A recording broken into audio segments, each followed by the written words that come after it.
At dinner with his fiancée, a waitress leaned in and whispered, "Run now." Hello everyone. Before we begin today's story, I have a small favor to ask. Please hit subscribe and turn on the notification bell so you never miss our channel's new videos. It is quick, free, and the best way to support us in bringing you more dramatic stories. Your support means the world to us. Where are you watching from? Drop your city or country in the comments below. Thank you very much. Now, let us return to our main character. Emma's hand trembled as she approached table 7 with the bottle of wine balanced carefully in her grip.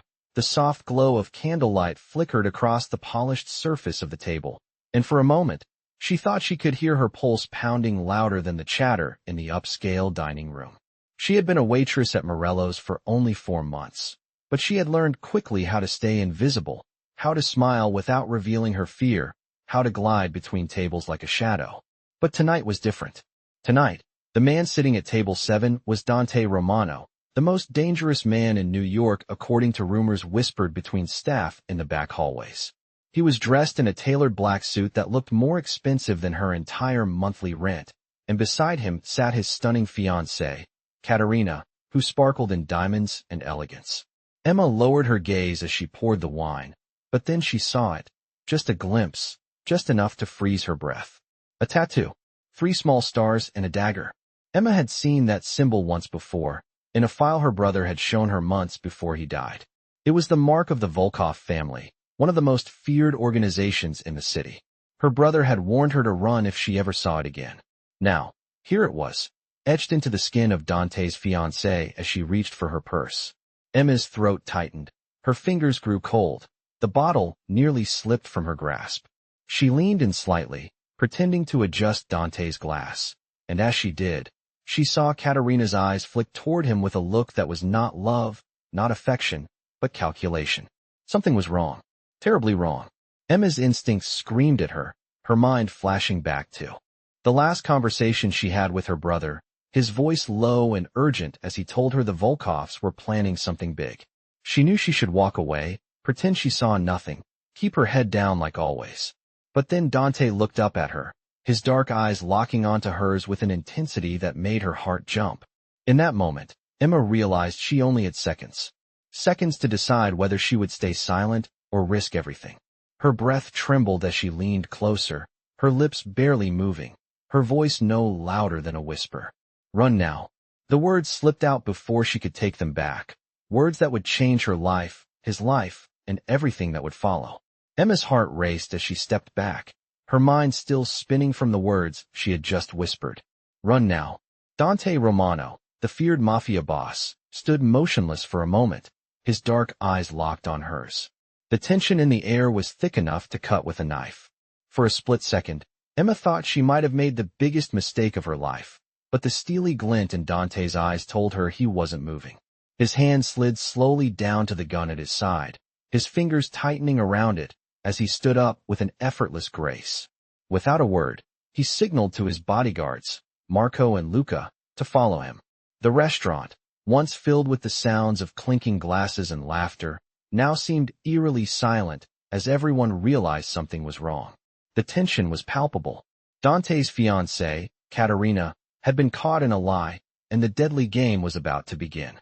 Emma's pulse thudded in her ears as she moved quickly to the back of the restaurant, her heart pounding harder with every step. She didn't know what would happen next, but she knew one thing for sure. She had just saved a Mafia boss's life. Or had she? Dante's bodyguards moved ahead, scanning the room for threats, their eyes darting around, while Dante walked closely behind, his gaze never leaving Emma. She could feel the heat of his stare, and for a moment, she wondered if he was trying to figure out why she had warned him. Had she made a mistake? Did he believe her? Or was this just another game in a world that was far too dangerous for someone like her to understand? As they reached the back exit, the sound of sirens began to wail in the distance, growing louder with each passing second. Emma had no idea what Dante would do next, but the weight of his presence was overwhelming. He stopped just before the door and turned to face her. His expression was unreadable, his face a mask of calm control. "You just saved my life," he said, his voice low and steady. Emma swallowed hard, the words barely registering in her mind. She had saved him, but now what?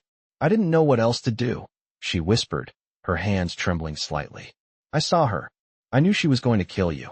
Dante nodded slowly, his eyes narrowing slightly as he studied her. You acted quickly. I can respect that. He paused, his gaze softening just a fraction. You don't belong here, Emma. This world is dangerous. Emma didn't know how to respond.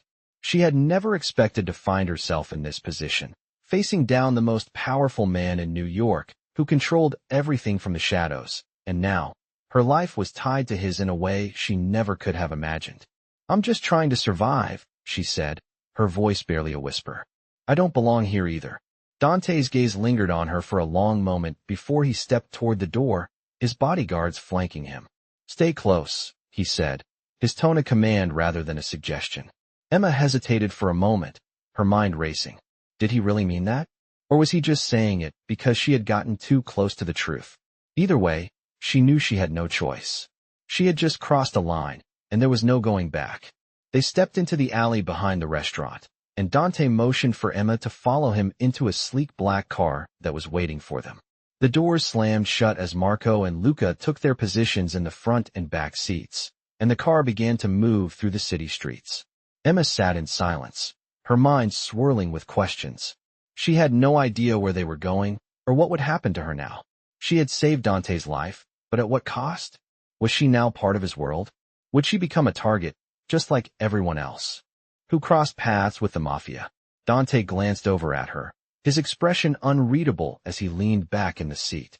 You should have stayed out of it, he said quietly, his voice carrying a trace of something Emma couldn't quite place. But you didn't. And now, you're involved. She swallowed hard, trying to process what he meant. What does that mean? She asked, her voice barely above a whisper. Dante's lips curled into a faint smile, though there was no warmth in it. It means you're under my protection now, he said, his eyes narrowing slightly. But don't think that means you're safe. Not from me, not from anyone. Emma felt a chill run down her spine as she absorbed his words. What had she gotten herself into? The city blurred by the window, but Emma couldn't focus on anything but the man sitting beside her, the man whose life she had just saved, and who now seemed like the most dangerous person she could ever imagine. As the car sped through the streets, Emma realized that her life would never be the same. She had stepped into a world of power and violence, and now she had to survive it. What would happen next? Would Dante protect her? Or was she just another pawn in his game? Only time would tell. The black car continued cutting through the late-night traffic, the city lights streaking past the windows like blurred ribbons as Emma sat rigidly in her seat, her hands clasped so tightly in her lap that her knuckles turned white, and every few seconds she darted a glance at Dante Romano, trying to understand what he was thinking, but his face, illuminated by the passing glow of street lamps, remained unreadable, carved in that same cold, controlled expression she had seen back in the restaurant. She could still hear the echo of gunshots in her ears, even though none had actually been fired yet, because her mind kept replaying what would have happened if she had stayed silent, and the weight of that terror pressed on her chest. Dante's deep voice finally broke the suffocating quiet as he asked, "How did you know?" His tone was calm, but beneath it was something sharper, something searching, and Emma's breath caught as she tried to find the right words, knowing that one wrong sentence with a man like him could be dangerous. I recognize the tattoo, she said honestly, her voice trembling despite her best effort to steady it, and Dante's eyes flicked toward her, narrowing just a fraction, as if assessing whether she was telling him the whole truth. My brother, he had files, information about the Vulkoff family. I saw her image once. He warned me to stay away from them. Dante leaned back slightly, studying her more carefully now, and for the first time since they left the restaurant, Emma sensed a shift in the air, not softer, but heavier, as if he had suddenly realized she knew more than he expected. Your brother worked with the law, Dante stated rather than asked, his tone low, and Emma swallowed hard before nodding slowly. She expected anger or suspicion, but instead, Dante looked forward again, his jaw tightening, his expression darkening with recognition. Then you are in even more danger than I thought, he said, and the quiet seriousness in his voice made her pulse quicken. The car made a sharp turn into a more secluded street, and Emma's heart thudded as they approached an unfamiliar industrial building. Marco parked the car in a private garage beneath it. Dante stepped out first, and when he turned back to the door, Emma froze under the intensity of his stare until he said firmly, "Out." Now. She obeyed, her legs unsteady as the cool air hit her face. The garage was dimly lit, the hum of fluorescent lights echoing faintly. Luca moved ahead, scanning the shadows while Dante gestured for Emma to stay behind him. They entered through a secure steel door that led into a surprisingly clean and modern space, with smooth concrete floors and rows of monitors, displaying various areas of the city. "Safe house," Dante explained without looking back at her. He spoke the words as if they were an undeniable fact, not a reassurance, and Emma felt a shiver run down her spine as she stepped further inside, realizing she had crossed into a world she never intended to see. "Sit," Dante said, pointing toward a chair at the long table cluttered with maps, files, and encrypted tablets. Emma sat down slowly, her eyes flicking across the surveillance screens showing different angles of the restaurant they had just escaped. Police lights flashed in one feed, and her stomach twisted at how close danger still felt. Dante remained standing, arms crossed, watching her with an expression that bordered on suspicion and something much deeper. "You understand what you did tonight?" he asked, his voice quiet, but carrying a weight that made Emma's breath catch. "You interfered with an execution planned by the Vulkoff family. They do not forgive. They do not forget." Emma felt her throat tighten, and she tried to steady her breathing as she said, "I could not just watch it happen. I could not let someone die. I did what I thought was right." Dante's jaw shifted, and for a moment there was something like reluctant respect flickering across his features. "Right does not exist in my world," he said calmly. "Only choices. And consequences." He stepped closer, placing his hands on the table as he leaned in slightly, locking eyes with her. "And because of your choice, Emma, you are now tied to mine." The words sank into her like sinking weights, and Emma realized she had never been more afraid. Yet, strangely, she also felt a pull, an instinct telling her there was more to this man than danger and dominance. "So what happens now?" she whispered, unable to hide the tremor in her voice. Dante's eyes softened just barely, almost imperceptibly, and when he answered, his voice dropped to a quiet intensity that made her breath hitch. "Now," he said, "you stay alive. And that means you stay with me." Emma's pulse hammered at the meaning of those words, the reality of how dramatically her life had changed in a matter of minutes. She had stepped into a world she could not escape, and the man standing before her, dangerous, unreadable, impossible to predict, was the only thing standing between her and whatever darkness was coming next. The next few hours passed in a blur, as Emma sat in the sterile, high-tech safe house Dante had led her to, surrounded by monitors and quiet conversation between his men. They moved with precision, a well-oiled machine, and yet Emma could feel the unease growing inside her, the uncertainty gnawing at her stomach. She had no idea where she was, or what was going to happen to her next, but one thing was painfully clear. Her life was no longer her own. Dante's words echoed in her mind. Asterisk, "You stay with me."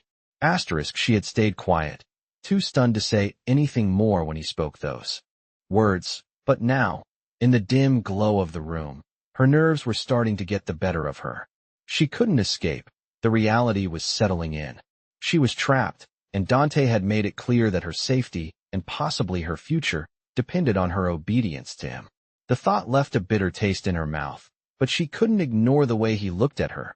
There was a coldness there, yes, but also something else. Something unspoken that she couldn't quite place, something that made her feel like there was more to him than the ruthless mafia boss he appeared to be. Emma shifted in her seat, her thoughts racing, trying to find a way to make sense of the strange situation she had found herself in.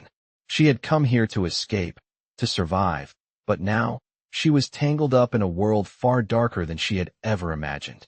It was a world where people like Dante could control everything, and her one act of mercy had brought her straight into the heart of it. As she sat there, lost in her own thoughts, the door to the room opened, and Dante stepped in. His presence seemed to fill the room immediately, his dark eyes scanning over her with that same intense focus she had seen earlier. There was no warmth, no kindness in his gaze, only the cold calculation of a man who had seen and done things she could never imagine. "You're not sleeping," he said, his voice low, the words almost like a command rather than a question. Emma looked up at him, startled by his sudden appearance. I I can't, she admitted, her voice trembling slightly. I'm not sure what to do or where to go. Dante's gaze softened just a fraction, but the coldness didn't leave his eyes.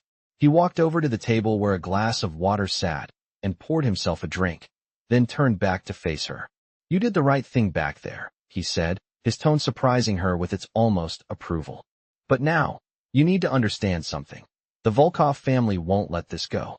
You're in their sights now, and nothing will stop them from coming after you, especially after what happened tonight. Emma swallowed hard, her throat tight. She didn't want to hear this, but she had to. She needed to understand the danger she was in. What happens now? She asked, barely able to keep the fear from her voice. Dante took a slow sip of his drink, his eyes never leaving her. Now we wait. We prepare. The Vulkoffs will retaliate, and when they do, you'll be under my protection. But make no mistake, Emma, there's no escaping this world. The only thing you can do is choose how you play the game. His words hung in the air between them, heavy with meaning, and Emma felt a chill run down her spine. This wasn't just about surviving anymore. It was about surviving his world, a world she knew nothing about. She had entered a deadly game, and the rules were written by people like Dante. And what if I don't want to play? She asked, her voice barely above a whisper. Dante's lips curled into a faint smile, though it didn't reach his eyes. You don't have a choice. You're already playing, whether you realize it or not. The only question now is how long you can keep up. He turned, his coat brushing the floor as he moved toward the door. Rest while you can.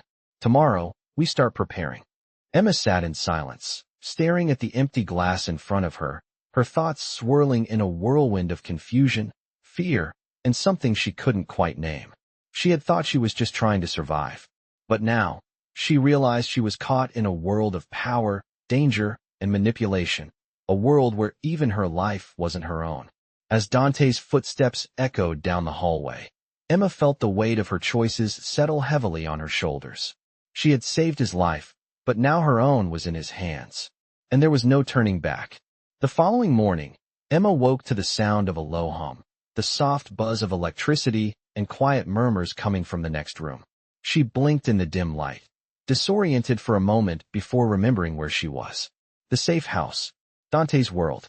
She sat up, running her hands through her tangled hair, her mind still reeling from the events of the previous night. She had crossed a line she hadn't even known existed, and now she was caught in the web of a dangerous game where the stakes were higher than she ever could have imagined. She glanced at the door, half expecting Dante to walk in at any moment, but there was no sign of him. His words from the night before echoed in her mind. Asterisk. Now, we wait. We prepare. Asterisk, what did that mean? How could she prepare for something she didn't understand? The Vulkoff family was after her now, and there was nowhere to hide. She had no choice but to stay with Dante. He had made that clear. She stood up, her legs still shaky, and walked over to the small table where a few bottles of water and some fruit had been left for her. She grabbed a bottle, opened it, and took a long drink, hoping the water would wash away the feeling of dread that had settled deep in her chest. She wasn't sure how much longer she could live like this, always looking over her shoulder, always waiting for something to happen.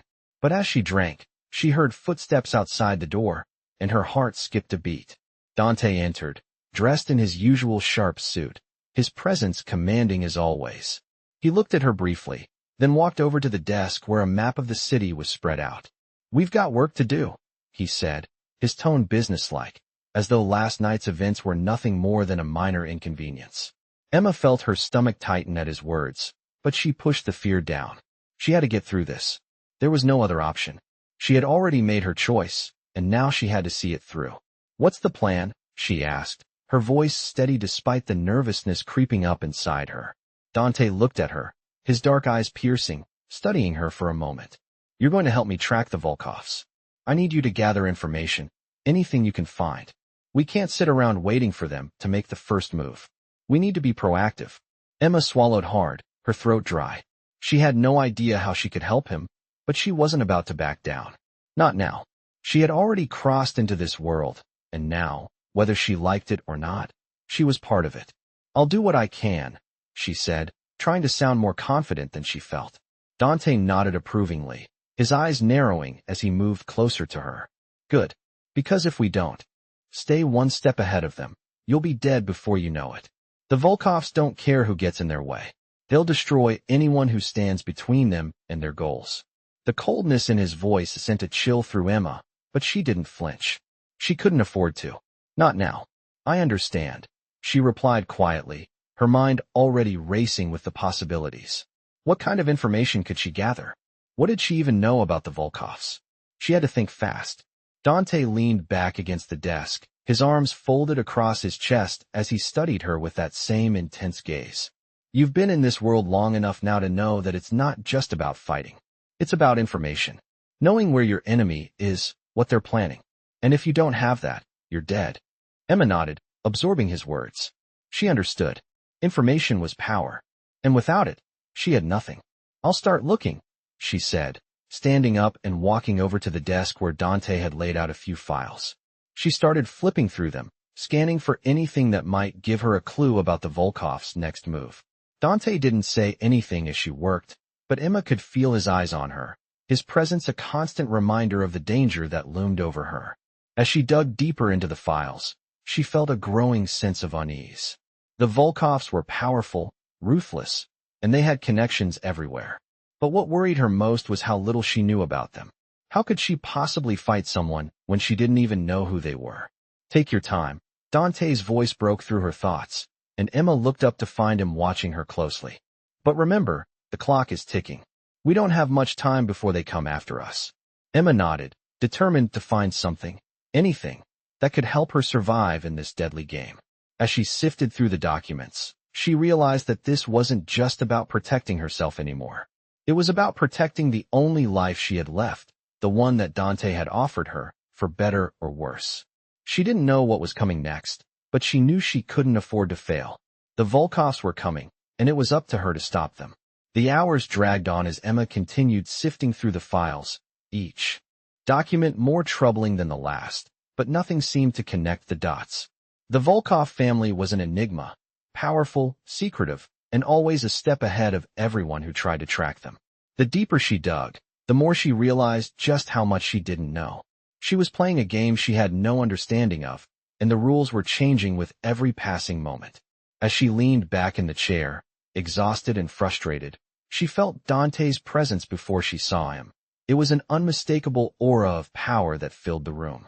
He stood in the doorway, watching her with that calculating look of his, and for a brief moment, she wondered what he saw when he looked at her. Did he see just another pawn in his game, or something more? You're still at it, he said, his voice smooth but with an edge of amusement. Emma looked up at him, her frustration bubbling just beneath the surface, but she didn't let it show. I'm trying, she replied quietly, but there's nothing here. Nothing that makes sense. Dante stepped into the room, his footsteps echoing as he approached the desk. He didn't sit, instead leaning against the table with his arms crossed. They won't make it easy for you. They never do.